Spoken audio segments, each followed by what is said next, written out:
Okay, so, sorry. Assalamu alaikum.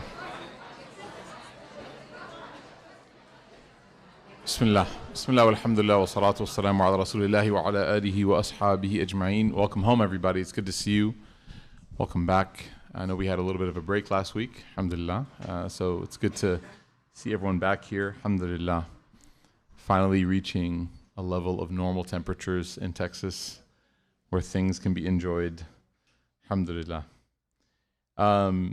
We don't have a ton of time, and actually, because Maghrib is sliding up, this is the last week that will be starting at 7. Next week, we're going to be starting after Maghrib at 7:30, 7:35.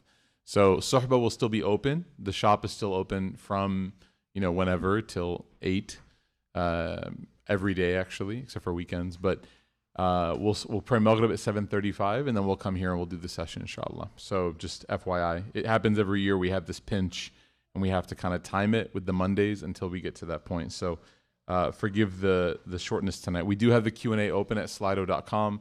So if you go to slido.com and you type in Heartwork in the code, you can send your questions, inshallah. We'll go through those at the end. Okay. Tonight's session of Finding Felicity, we're going over one of the 6 causes of a person's happiness being obstructed and a person dealing with anxiety and stress that can lead to experiencing forms of depression. And that is, in summary, the overall concept is the inability to achieve one's personal ambitions. Basically, you're unable to do what you want or what you hope to accomplish. And this can lead somebody to spiral and to really, really, subhanAllah, start to slip into a deep, deep, dark place. And there's a couple different things that the scholars talk about with regards to this particular challenge. They say that it can lead to, or that it's kind of formed by a combination of 3 things. So this problem is built upon 3 issues. Number 1 is, they say, عدم الرضاء بالقسمة الإلهية, that there's an absence or a discontent with happiness and with gratitude about what Allah subhanahu wa ta'ala has portioned for you. So they say that the fundamental misunderstanding that leads to this is what? A big misunderstanding about what Allah has portioned out for you. So imagine like you're in a buffet line and you see somebody ahead of you getting a little bit of the food, and then you're like, oh no, I hope I get more than that. And then you're next. And then this is like giving Ramadan vibes already. May Allah Ta'ala give us Ramadan. And then you get like a nice big heaping, right, spoonful, and you're like, yes. And then you look behind you and they give them 2 spoons. And you're like, what? Right? It's interesting because when you were comparing what you had to the person in front of you, you were so happy and you were so content. But then the moment that you looked back and you saw that the person behind you got more than you, all of a sudden what you were given was not enough.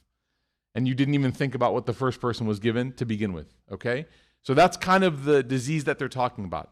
They're saying عدم الرضا, that it's the absence and it's the opposite of contentment بالقسمة الإلهية, that God's portioning that He gave you. Another disease that kind of builds up this problem is the spiritual disease of hasad, of envy, which all of us are very afraid of. And we're afraid of it, honestly, we're afraid of it in the wrong way. Everybody's afraid of hasad in that they are afraid of being a victim of somebody's hasad or envy or nazar.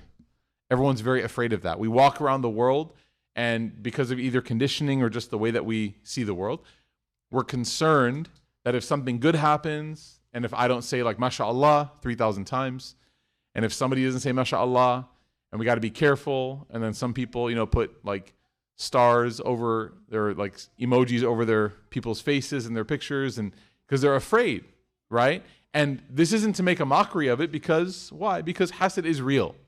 So I'm not trying to make fun of it and say, oh, it's just about, no, it actually is real. The Prophet ﷺ said that the evil eye is true. Al-ainu haq, he said. It is what it is, okay? So we do have to be aware of it. But you know what's crazy?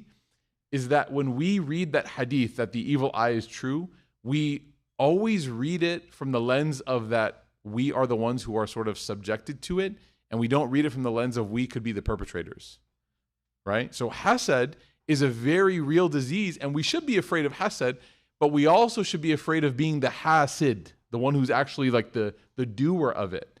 That's actually way more scary and way more concerning. If somebody gives you hasad, nazar, okay, you just read some, you just read your quls, right? You take care of business, you make dua, you read Ayatul Kursi, you're good. Allah will protect you from people, inshallah. Don't be paranoid, by the way. Everyone's going to leave here hecka paranoid, okay? But imagine being afflicted with the disease of envying other people. That's way more challenging. And the Prophet ﷺ, there's a lot of concerns about that. We'll go over today, inshallah. And the next sort of disease, or the next sort of, complex, that's a better word for it.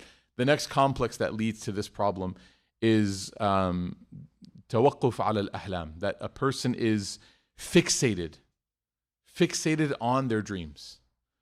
And one way to describe this is like they're completely inflexible. They're not willing to even consider alternate paths. No, this is what I want, and this is all I want. I'm not changing my mind. It is what it is. Okay?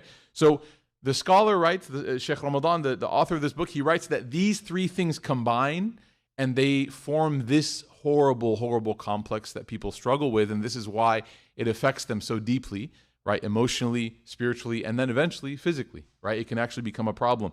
So what are some of the symptoms of this? Well, before we get into symptoms, I wanted to do a little bit of a thought exercise. The person next to you, partner up. Hopefully you know them. If you don't, then that's cool. The whole reason that we made Roots to begin with is so you can meet new people, inshallah. I want you to discuss briefly for like 1 minute, so don't take too much time. What were the things that made you happy when you were young? Wow, that was a weird reaction. I was like, aw. Okay. And if I didn't even have to say go, everyone's just like, gummy bears, marshmallows. You have 1 minute. 1 minute.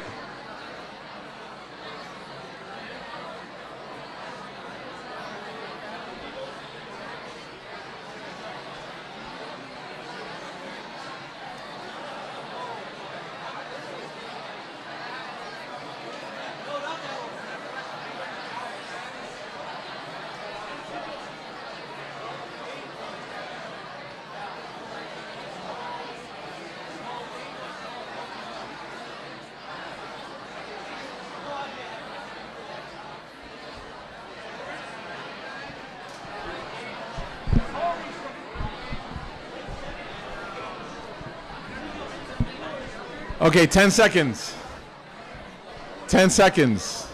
8, 7, 6, 5, 4, 3, 2, 1. Okay, good. All right, let's go around the room. Raise your hand. What made you happy when you were young? Yes. Yeah. No, why'd you go to her? I asked you. Okay. So what did she say? What about that made her happy? Did you guys talk about it at all? Oh, you all agreed?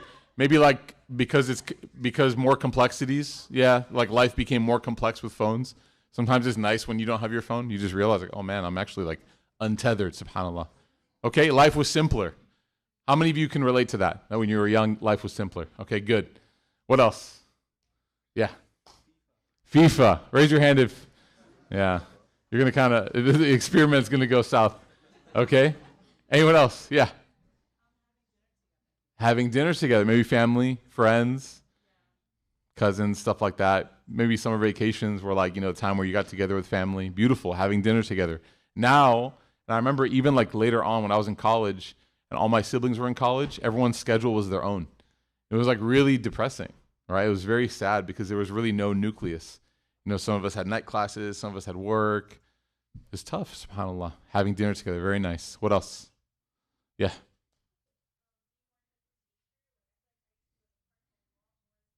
Yeah.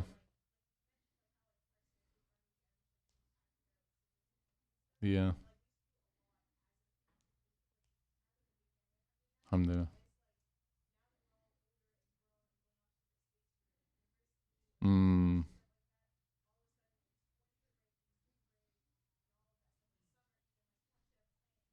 Yeah.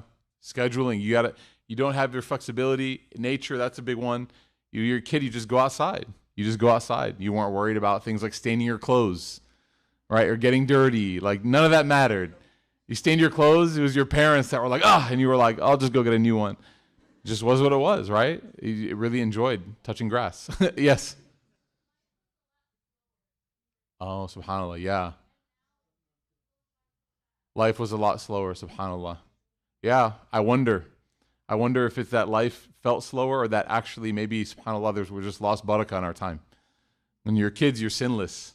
Sinless people have more barakah. And as you get older, you sin more and you lose that barakah. And now you're like, oh man, may Allah Ta'ala put barakah in our time, especially in our sleep. Ameen, ya Rab. Okay, very good. We'll do a couple more. Yes? Sleepovers. Did you guys ever have that problem where like your mom would say, no, you can't sleep over there, but your friend can sleep over here? And then their parent would say the same thing, and you had like this sleepover Cold War where like nothing could happen. But when it happened, it was crazy. Yeah, I remember those, subhanAllah. Yeah. Chipotle, mashallah. You're still young though. You're like, I like this. What makes you happy about Chipotle? Just hits, mashallah. With Chipotle, it's interesting because some things I remember, and even myself with Chipotle, like as a kid in high school, that was like deluxe food, right? Like when we used to go off campus for lunch, we used to go to Chipotle. That was like, you knew you made it. Where are you going? Taco Bell? Nah, dude, Chipotle. And all your friends are like, dude, like, mashallah, And subhanAllah, just to show you again how fleeting time is. Like you get older, and at one point, like Chipotle is like a good memory, it's nostalgic, right? And then as you get older, that's something that maybe is just not even high up on your list. If you're trying to take someone out for their birthday, where are you taking me? Chipotle. They're like, is everything okay? Did you just get laid off? Like, what's going on? Like, why are you taking me Chipotle for dinner? Whereas at one point, it was like the peak of your luxurious experience, man. SubhanAllah. May Allah Ta'ala give us happiness. All right. One more minute. What things make you happy now? What things make you happy now? One more minute. We're going to do it again. Talk to your neighbors. Talk to your neighbors.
Okay.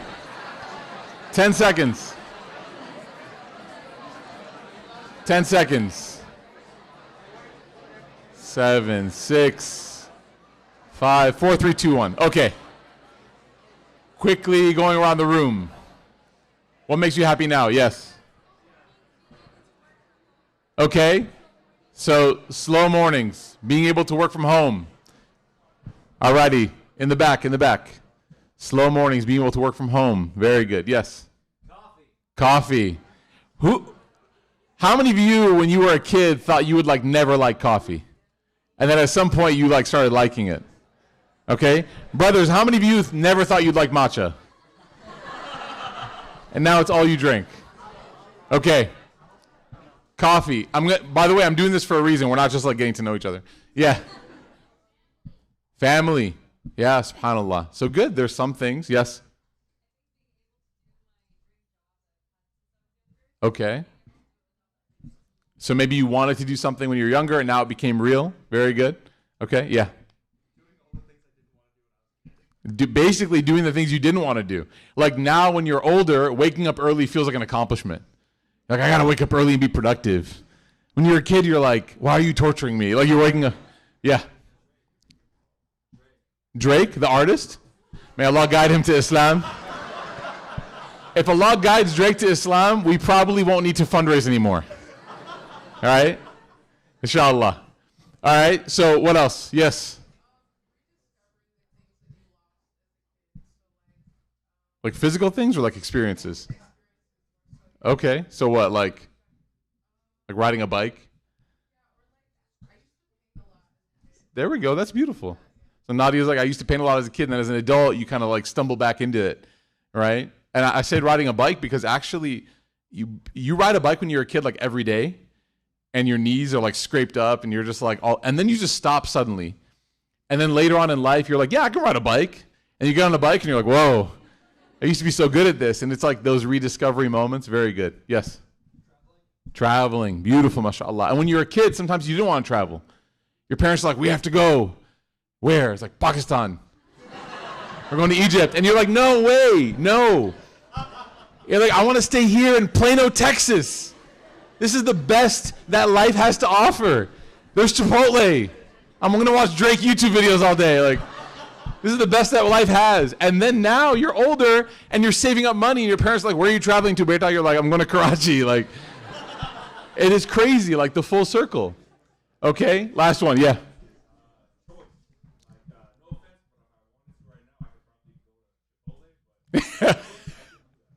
Very good. Choice.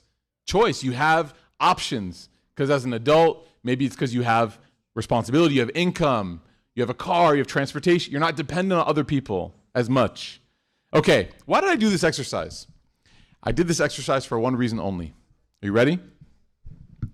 If we went around the room and did an entire inventory of everyone's likes when they were a child and everyone's likes when they're an adult, and we didn't even have to go to childhood. We could have gone like last year. We could have done like 5 years ago. The reality is that the things that you loved and the goals and aspirations that you had changed. And if you were a kid and you wrote down everything that you wanted in life versus that person you are 20, 30 years later, right? So I'm 37. When I was 7, those two lists would have been very, very different. Maybe some of the things the same, but very different generally, okay? And that fact is proof that your goals change and your happiness changes and what gives you pleasure changes. And so part of how Sheikh Ramadan establishes this chapter is he first makes you realize that part of your detachment from this disease is realizing that what makes you happy is not fixed. It's not static. And part of the trick that shaitan plays on you is that unless you get this thing, like he makes you fixated, right? Unless you get this exact thing that you're harping over, that you're chasing, that you're yearning for, then you will never be happy. And then how many of us have ever had the experience that that exact thing that we worked hard for, and then once we obtained it, it lost its shine very quickly?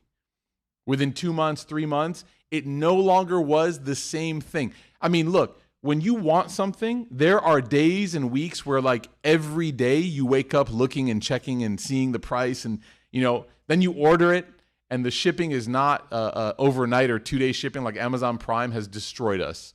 Amazon Prime has destroyed our expectations. And so if something is not at my door in 48 hours, I'm like, it's not worth it. So maybe you're buying something that's a little bit more, fancy. It's like some coffee stuff or whatever, some shoes that you're looking for. Maybe you booked a ticket to travel somewhere, but you got to wait for 4 weeks. You can't just travel now. And leading up to it, what are you doing? You're planning, you're thinking, you're researching, you're looking, you're buying a new car, you're getting accessories for it. All of these things are the signs of yearning. And then the moment that Allah gives you that thing, places it in your hand, it instantly starts to lose its novelty and its importance and its specialness, and it starts to fall off. And that's actually the nature of how Allah created the nafs. The nafs is very obsessed with shiny things. But the moment that we obtain something, we take away the shine. We dull it, either with normalizing it or even with our experiences. The brand new shoes that you buy are brand new, they're clean. And then you get that first dreaded crease in your Jordans. And now that you got that first crease in your Jordans, you're just like, These are no longer the things that I love, right? Now it's time for me to start looking at the next pair and the next pair.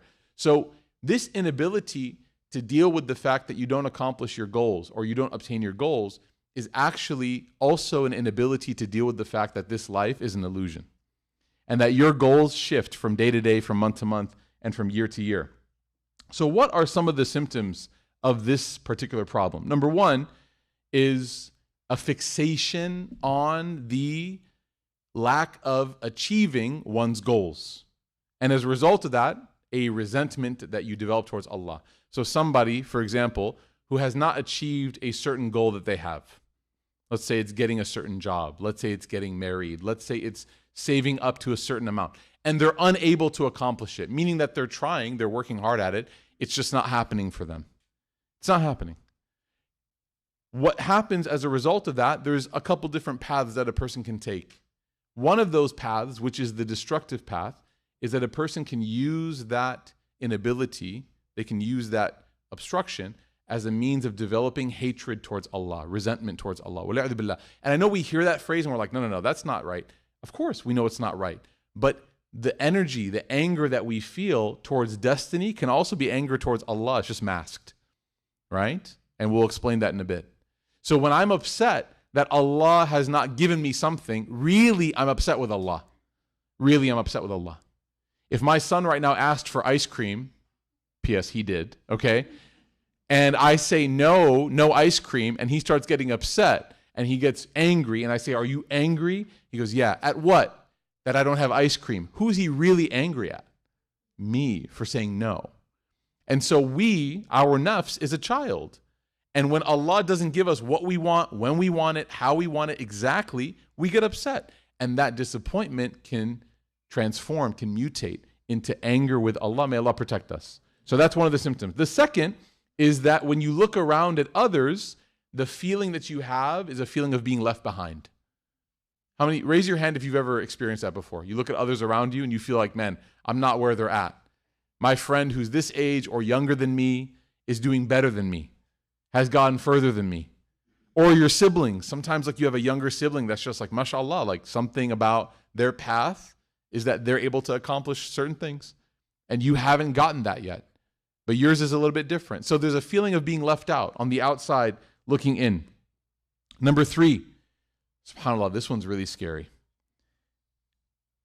Your anxiety and stress about being unable to accomplish your goals is so bad, is so heavy, so burdensome upon us. May Allah protect us. That even when good things happen, they don't feel as good. Even when something is sweet, it still doesn't taste sweet. It just tastes kind of semi-sweet, right? Bittersweet. Something good happens and the negativity takes over. It's not glass half full, it's glass half empty. It's not the red part of the watermelon, it's the rind, right? Where do I focus when good things happen? It's a symptom that's mentioned. And you see this even with some of the, not the companions, but the people who lived with the companions, the hypocrites, that when good things happened, even if they were like relatively small, the companions would celebrate. Small good things, the companions would be so happy. When big good things happen, the hypocrites would be the doubters, right? We call it like they're haters, basically. That's how they would respond. And lastly is the belief that happiness can only be achieved if I get this certain outcome. I will only be happy if I get exactly it is what I'm looking for. So there's a summary that Sheikh al-Bulti, he writes, and it's a beautiful summary, and I want you guys to kind of remember this as we make our way through this. He says,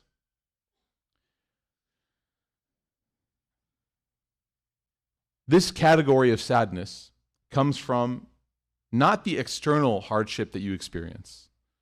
This category of sadness has nothing to do with the things that are affecting you externally. Rather, it comes from, listen to this, an internal refusal to accept Allah's plan.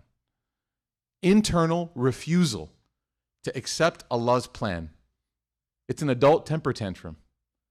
I am refusing to accept what Allah Ta'ala has decreed for me. Then he writes this line, which is so beautiful. The soul clings, holds on desperately. He says, to what it imagines that it deserves to have.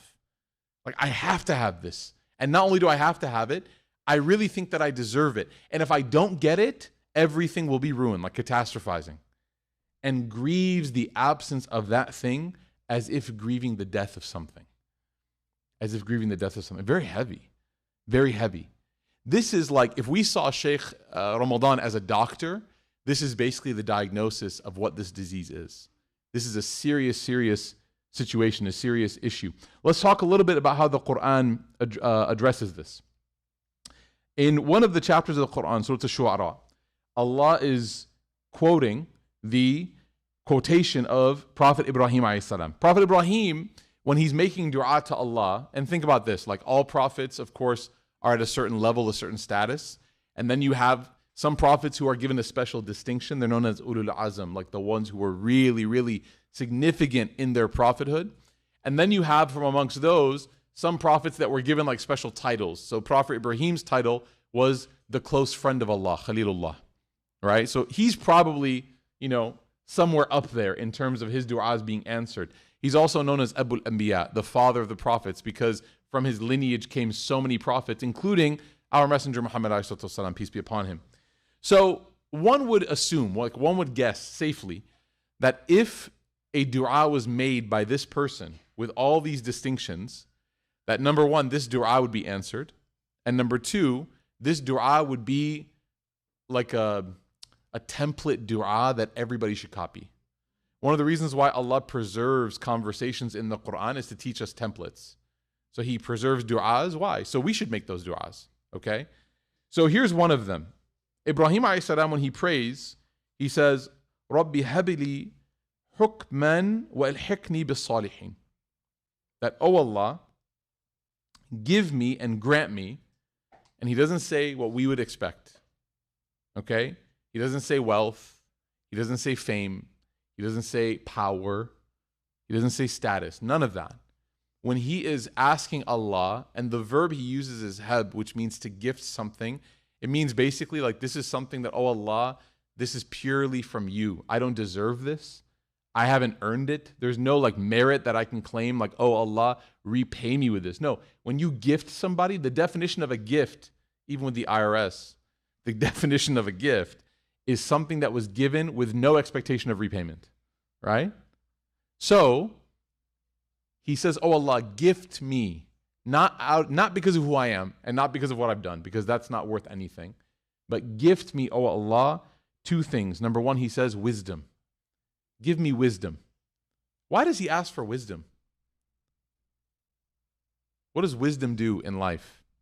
Have you guys ever really regretted not making a wise choice? Have you regretted making the unwise choice? Yeah? What did it feel like when you made the unwise decision?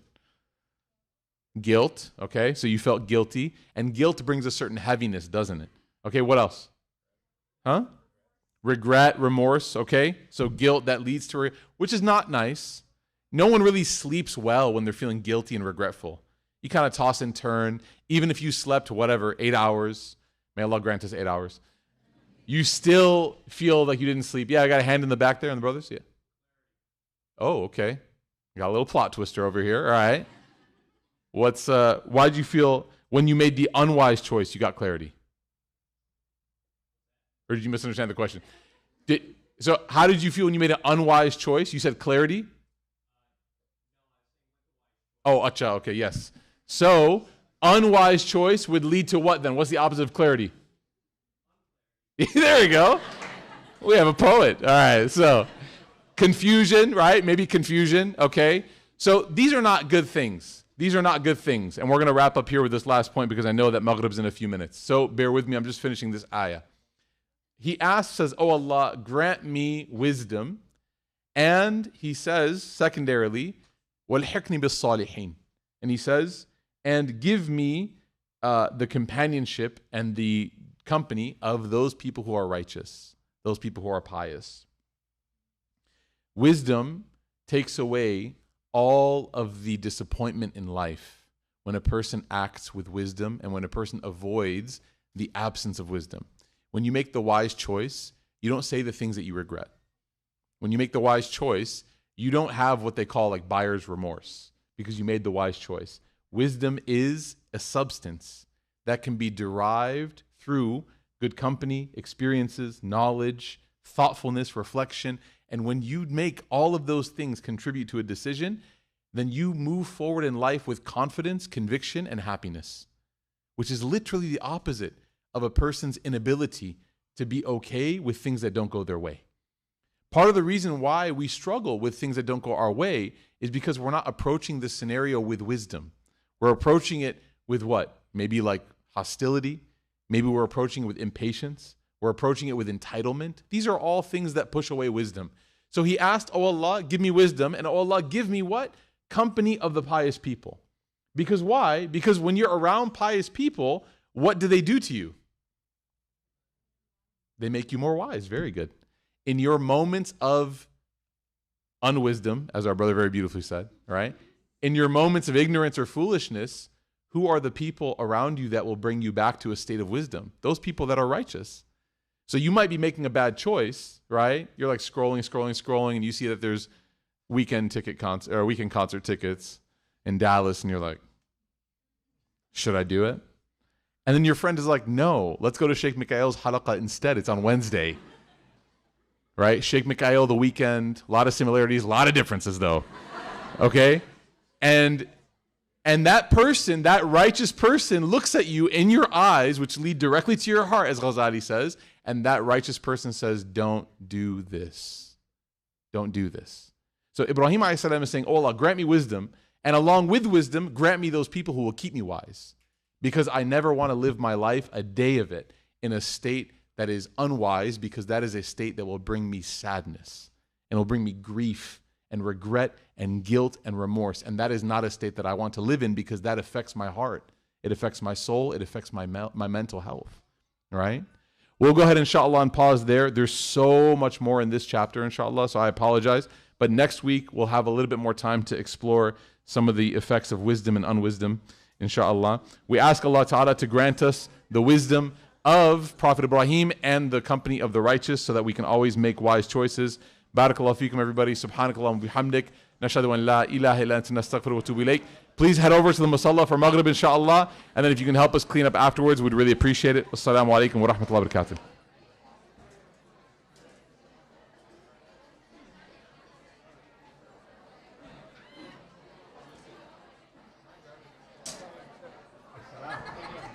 Okay? Good to see you.